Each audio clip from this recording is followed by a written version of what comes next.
Avant-propos, les États-Unis se présentent au reste de la planète comme un modèle moral et démocratique. Leur devoir consisterait à apporter au monde la liberté, ce qui leur sert de prétexte pour imposer leurs normes juridiques. Les Américains ont même inventé un terme pour désigner cette utilisation du droit comme outil destiné à faire prospérer leurs intérêts, le lawfare. Pourtant, lorsqu'on jette un œil sur le fonctionnement du système d'Américains, force est de constater la part importante que, génération après génération, la corruption y tient.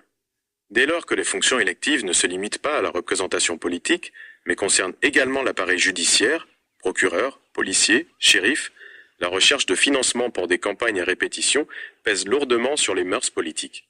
De tout temps, les entrepreneurs s'y sont engouffrés, et au premier rang, les promoteurs immobiliers. Plus que d'autres, ils sont dépendants de l'entrelac de normes qui régissent la construction.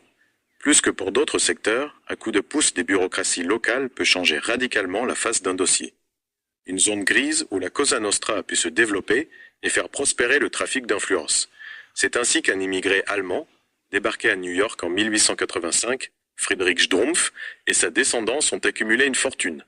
Par souci d'américanisation, Friedrich adopte le patronyme qui deviendra une marque puissante, Trump. Il a aussi tracé la route et fixé le cap. Pas de règles, aucun scrupule. Lui-même en a fait la démonstration en tirant ses premiers profits de bordels et de bars louches situés dans les environs de New York, puis en récidivant lors de la ruée vers l'or du Klondike, au Canada, 1896-1899. Il a proposé aux mineurs les mêmes services de dames sportives en chambre privée. Son fils, Fred, âgé de 15 ans, prend en charge l'héritage et fréquente le Ku Klux Klan.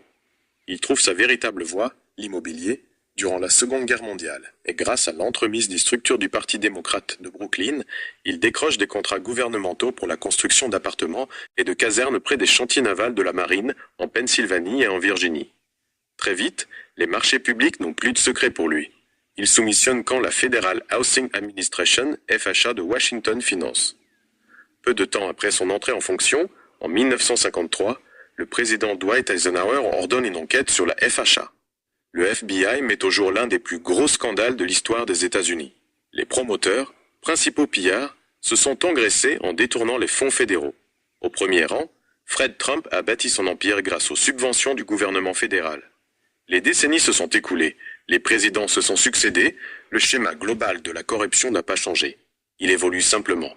Si l'un de ces versants est constitué par la fragilité des décideurs politiques locaux, qu'ils soient démocrates ou républicains, l'autre est le fait de la puissance financière mobilisée par le crime organisé. C'est sur ce clavier que le représentant de la troisième génération des Trump, Donald John, n'a cessé de jouer, non sans virtuosité.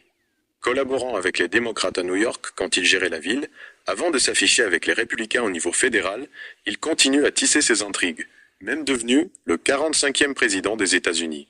Le constat a été dressé par Norman Eisen, président de l'ONG Citoyens pour la responsabilité et l'éthique à Washington, CREW, surnommé par la presse américaine le tsar de l'éthique. L'administration Trump est de très loin la plus corrompue de l'histoire. On n'avait jamais vu un président au cœur d'une investigation criminelle après si peu de temps au pouvoir. Mais Trump est plus que cela.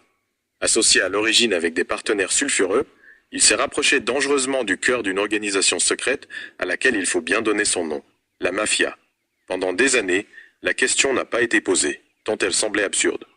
D'abord de façon allusive, elle a fini peu à peu par se glisser dans le débat public. Des journalistes, des hommes politiques, des juristes ont bousculé l'omerta. Ce livre n'est pas un brûlot à charge pour autant, mais une enquête de bonne foi qui présente des faits apparemment accablants, mais aussi, autant qu'il est possible, le point de vue de Donald Trump. Reste maintenant à comprendre l'essentiel. Comment a-t-il fait? Que s'est-il passé? Voilà, au terme de 3 ans d'enquête, ce que raconte ce livre. Thierry Pfister.